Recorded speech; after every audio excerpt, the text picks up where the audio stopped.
സിനിമയും സിനിമയുടെ അപ്പുറമായിട്ട് ഒരുപാട് കാര്യങ്ങളും ചർച്ച ചെയ്യുന്നവരാണ് എപ്പോഴും. പല സിനിമകൾ വരുമ്പോഴും അതിൻ്റെ സ്ക്രിപ്റ്റ് വരുമ്പോഴും തോട്ട് വരുമ്പോഴൊക്കെ അങ്ങോട്ടും ഇങ്ങോട്ടും ഷെയർ ചെയ്യുകയും സംസാരിക്കുകയും ചെയ്യുന്നതാണ്. അപ്പോൾ അതിങ്ങനെ സ്വാഭാവികമായിട്ടും ഉണ്ടായി പോകുന്നതാണ്. അങ്ങനെ നമുക്ക് ഫോഴ്സ് ചെയ്യാൻ പറ്റുന്നൊരു കാര്യമല്ല. അത് ചിലവർ തമ്മിൽ അങ്ങനെ ഒരു ഒരു ഒരു ഗിവ് ആൻഡ് ടേക്ക് അങ്ങനെ ഉണ്ടാവും. അങ്ങനെ വന്നിട്ടുള്ള ഒരു കോമ്പിനേഷനാണ്. അതായത് ദിവിൻ ചേട്ടൻ്റെ ഇപ്പോൾ ഒരു ചങ്കാണ് എബ്രേഷൻ സാറല്ലേ? എനിക്കൊരു ചേട്ടനെ പോലെ ആണ് ഞാൻ കാണുന്നത്. സാറിന് എന്താണ് പറയാനുള്ളത് നിവിൻ എന്ന ആക്ടറിനെ കുറിച്ച്? അതായത് 12 വർഷമായി ആക്ടിങ് ജേണി തുടങ്ങിയിട്ടില്ല. അന്ന് കാണുന്ന നിവിനും ഇന്ന് കാണുന്ന നിവിനുള്ള ഒരു ഡിഫറൻസ് എന്താണ്? Same സ്പിരിറ്റാണ്, sportsman സ്പിരിറ്റാണ്. നിവിനൊരു സിനിമയോടുള്ള നിവിൻ്റെ ചോദ്യങ്ങളും നിവിൻ സിനിമയെ കാണുന്നതും ഒക്കെ ഒരു തിയേറ്ററിലെ ആളുകൾ ഞാൻ പലപ്പോഴും ശ്രദ്ധിക്കാറുണ്ട്. നിവിന് ഈ കൊമേഴ്സ്യൽ സിനിമ നന്നായി കാണുന്ന ഒരാളാണ്. അപ്പോൾ അത്തരം സിനിമകളാണ് നിവിനിഷ്ടം.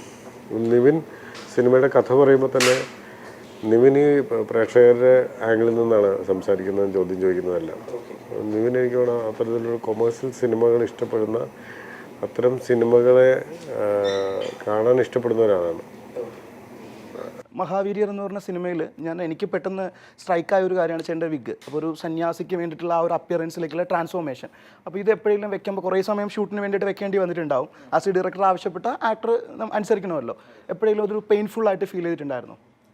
അല്ല, അതൊരു ഇത്തിരി വെയിറ്റുള്ള വിഗായിരുന്നു. പിന്നെ അത് അതിന് ഒരുപാട് ജടകളും അങ്ങനെ അതില്ല. അപ്പോൾ ഭയങ്കര വെയിറ്റ് നമ്മുടെ തലയിലിരിക്കുന്ന പോലത്തെ ഒരു ഫീല് വരും. അത് കാലത്ത് മുതൽ രാത്രി വരെ നമ്മളത് വെച്ചിരിക്കണം. അത് ഒരു ദിവസമല്ലല്ലോ, കണ്ടിന്യൂസ് നമ്മൾ എല്ലാ ദിവസവും ചെയ്യൽ. അതിൻ്റെ ചെറിയൊരു ബുദ്ധിമുട്ടുണ്ടായിരുന്നു. പിന്നെ ഈ ഡ്രസ്സും മാലയും ഇതെല്ലാം ഇട്ട് നല്ല ചൂടത്ത് നമ്മൾ ഷൂട്ട് ചെയ്തു. ഡിസ്കംഫർട്ട് ഉണ്ടായിരുന്നു. പക്ഷേ ഇതിൻ്റെ ബാക്കി പരിപാടികൾ നമ്മളിങ്ങനെ എക്സൈറ്റഡ് ആയിട്ട് നിൽക്കുന്നത് കൊണ്ട് അങ്ങനെ കുഴപ്പമില്ലാതെ പോയി. ഓക്കെ, ചേട്ടൻ ഈ ഒരു ക്യാരക്ടർ സംതിങ് സ്പിരിച്വാലിറ്റി റിലേറ്റഡ് ആയിട്ടാണ്.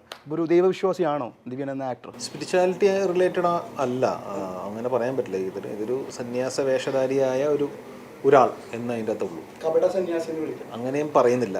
ആണോ അല്ലയോ, ഇയാൾ ആരാണ് എന്താണെന്നുള്ളതെല്ലാം സിനിമയിൽ നിന്ന് മനസ്സിലാക്കേണ്ട കാര്യമാണ്.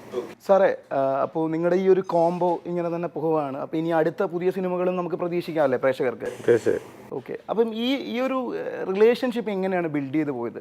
ആദ്യ സിനിമയിൽ ഉണ്ടായ ഒരു അതെ സിനിമ ചെയ്താണ് അത് ഡെവലപ്പ് ആവുന്നത്. അതിന് മുമ്പ് ഫോട്ടോ എടുത്തിട്ടുള്ള പരിചയമുണ്ട്. ഞാൻ മാഗസിൻ ഫോട്ടോഗ്രാഫറായിരുന്ന കാലത്ത് നിവിൻ്റെ ഫോട്ടോ എടുത്തിട്ടുണ്ട്.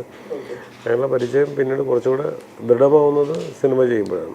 സിനിമ ചെയ്ത് ചേട്ടാ ഒരു ഡിഫറെൻറ്റ് അപ്പിയറൻസ് ആയിരുന്നു മൂത്തോൻ എന്ന് പറഞ്ഞ സിനിമയിൽ ഗിതു ചേച്ചി ഡയറക്റ്റ് ചെയ്ത.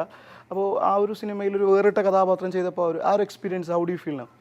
ഇതൊരു അറ്റംപ്റ്റ് ചെയ്യാത്തൊരു സിനിമയായിരുന്നു. ഭയങ്കര ഡെപ്തുള്ള ക്യാരക്ടറും ഒരു ഡിഫറെൻറ്റ് സ്റ്റോറി ലൈനും ഒരു പരിപാടികളായിരുന്നു.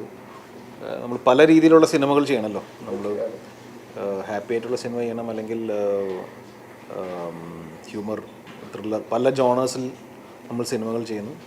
അപ്പോൾ മൂത്തോനൊരു ടോട്ടലി വേറെ എക്സ്പീരിയൻസ് നൽകിയൊരു പടമാണ്. ഓക്കെ, അപ്പോൾ ഇനി ആക്ഷൻ ഹീറോ ബിജു 2 എന്തായാലും വരുന്നുണ്ട്. അപ്പോൾ എന്തായാലും ചേട്ടൻ 6 പാക്ക് ആയിരിക്കുമോ വരുന്നത്? 6 പാക്ക് ആവില്ല, ഒന്ന് ഫിറ്റ് ആവുന്നുണ്ട്.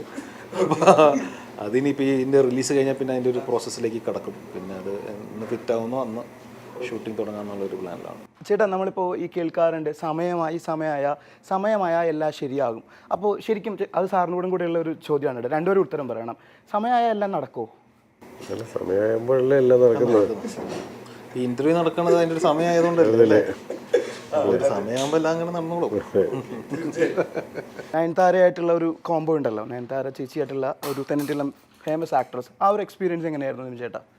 ലവ് ആക്ഷൻ ഡ്രാമയുടെ സമയത്താണ് നമ്മൾ ഒരുമിച്ച് അഭിനയിക്കുന്നത്. ഭയങ്കര രസമാണ്. അപ്പം പുള്ളിക്കാരിയും ചിരി തുടങ്ങി നിർത്താത്ത ആളാണ്, ഞാനും ചിരി തുടങ്ങി നിർത്താത്ത ആളാണ്. അപ്പോൾ അത് അങ്ങനെ ഇങ്ങോട്ട് ഭയങ്കര ഒരു കണക്ഷനും വൈബും ഒക്കെ ഞങ്ങൾ പരസ്പരം ഉണ്ടായിരുന്നു. ഭയങ്കര കംഫർട്ടബിൾ ആയിട്ടുള്ള, വളരെ പ്രൊഫഷണലായിട്ടുള്ള, കറക്റ്റ്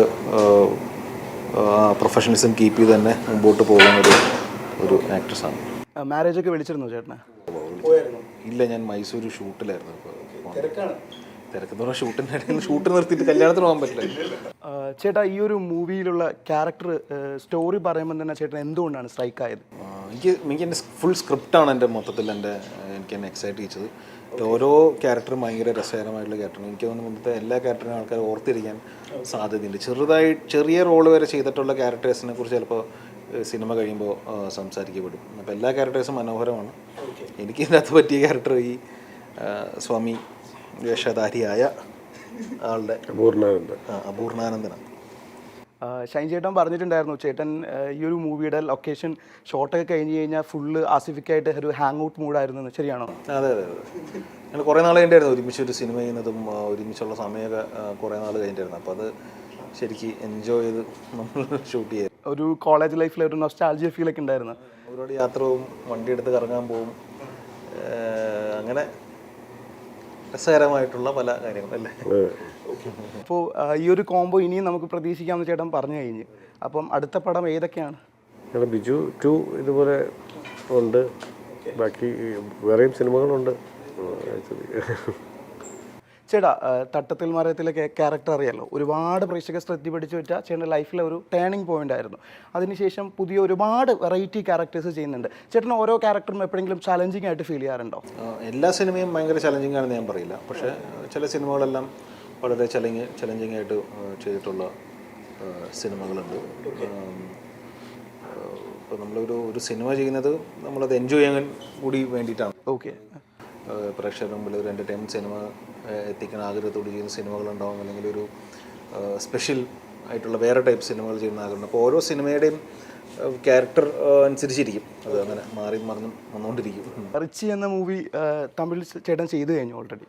ഇനിയും തമിഴിൽ നിന്ന് വേറെ ഓഫേഴ്സ് വരുന്നുണ്ടോ? തമിഴിൽ ഓഫീസൊക്കെ വന്നിരുന്നു, പക്ഷേ ആ സമയത്തൊക്കെ മലയാള പടങ്ങളുള്ളതുകൊണ്ട് പിന്നെ അങ്ങനെയൊന്നും ചെയ്യാൻ പറ്റിയില്ല. ഇപ്പോൾ രാം സാറിൻ്റെ പടം കംപ്ലീറ്റ് ചെയ്തു, അത് ഒരു അനൗൺസ്മെൻറ്റ് കാര്യങ്ങളൊക്കെ റെഡിയായി നിൽക്കുന്നു. സാറിൻ്റെ ഒരു മൂവിക്ക് ഒരു സ്റ്റൈലുണ്ട്. എന്തുകൊണ്ടാണ് സാറിൻ്റെ പടങ്ങൾക്ക് ഒരു പ്രത്യേകത ഫീൽ ചെയ്യുന്നത് പ്രേക്ഷകർക്ക്? പ്രത്യേകതയ്ക്ക് വേണ്ടിയിട്ടല്ല, ഒരു കഥ വരുന്നു, ആ കഥ നമ്മൾ എങ്ങനെ എക്സിക്യൂട്ട് ചെയ്യുന്നു, അത്രയേ ഉള്ളൂ. ഷൈൻ ചേട്ടൻ ഭയങ്കര പെർഫെക്ഷൻ്റെ ആളാണോ? ആണ്. ഏത് കാര്യം ചെയ്യുമ്പോഴും അതിനൊരു സിൻസിയാരിറ്റി, ഹോണസ്റ്റി ഒക്കെ, ഡീറ്റെയിലിംഗ് ശ്രദ്ധിച്ച് അത് നല്ല രസമായിട്ട് വരണമെന്ന് ആഗ്രഹിച്ചു, അല്ലെങ്കിൽ എങ്ങനെയെങ്കിലും സിനിമ ചെയ്യാൻ വേണ്ടിയിട്ട് ചെയ്യുന്ന ഒരാളല്ല. വളരെ സോൾഫുൾ ആയിട്ട് പടങ്ങളെ അപ്രോച്ച് ചെയ്യുന്ന ഒരാളാണ്. നിമിച്ചേട്ട ഒരു ക്രിക്കറ്റ് പ്ലെയറാണ്, ക്രിക്കറ്റ് ഭയങ്കരമായിട്ട് ഇഷ്ടമാണ്. ചെറുപ്പനാൾ മുതൽ ക്രിക്കറ്റ് കളി ഉണ്ടായിരുന്നോ? നമ്മളെല്ലാവരും പാടത്ത് ക്രിക്കറ്റ് കളിക്കില്ല, അതേപോലുള്ള ക്രിക്കറ്റ് കളി ഉണ്ടായിരുന്നു. ഞാനൊരു ആലുവയിൽ താമസിച്ചുകൊണ്ടിരിക്കുമ്പോൾ നമ്മുടെ വീടിൻ്റെ ഒരു എന്താ പറയുക, നമ്മൾ റോട്ടിലൊക്കെയാണ് ക്രിക്കറ്റ് കളിക്കാറ് എല്ലാ ദിവസവും വൈകുന്നേരം, അല്ലെങ്കിൽ ഞായറാഴ്ച ദിവസം തൊട്ടടുത്താണ് മാർക്കറ്റിൻ്റെ തൊട്ട് മുമ്പിലാണ് താമസിച്ചുകൊണ്ടിരുന്നത്. അപ്പോൾ മാർക്കറ്റിലായിരിക്കും പിന്നെ ക്രിക്കറ്റ് കളി, പിന്നെ പാടത്തും അങ്ങനെയൊക്കെ എല്ലാവരും കളിച്ചിരിക്കുന്ന പോലെയൊക്കെ തന്നെയുള്ള ക്രിക്കറ്റ് കളിയാണ്. ഇപ്പോൾ ഫ്രീ ടൈം കിട്ടുവാണെങ്കിൽ കളിക്കാറുണ്ടോ? ഇപ്പോൾ കുറേ നാളായി ട്രൈ ചെയ്തിട്ട്. റീസെൻ്റ് ഞാൻ പറയായിരുന്നു, ഒരു പ്രാക്ടീസ് ചെയ്യാനായിട്ടൊരു മറ്റേ ടർഫ് പോലെ സെറ്റ് ചെയ്തിട്ട് ബോളിംഗ് മെഷീനൊക്കെ മേടിച്ച് ചെയ്യണം എന്നുള്ളത്. കാരണം അത് മിസ് ചെയ്യുന്നു, ചുമ്മാ ആണെങ്കിലും ഇങ്ങനെ കളിക്കാനായിട്ടുള്ളൊരു ആഗ്രഹം. ചേട്ടൻ സിനിമയിലേക്ക് എത്തിയിരുന്നെങ്കിൽ ചേട്ടൻ തന്നെ എപ്പോഴേലും, അതായത് ചേട്ടൻ ഒരു സിനിമാ പാരമ്പര്യം ഇല്ലാതെ വന്ന ഒരു ആക്ടറാണ്, ഇന്ന് 12 വർഷം പിന്നിടുന്നു.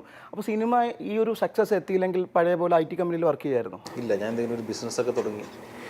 നൈറ്റിലൊന്നും ഞാൻ വർക്ക് ചെയ്യില്ല.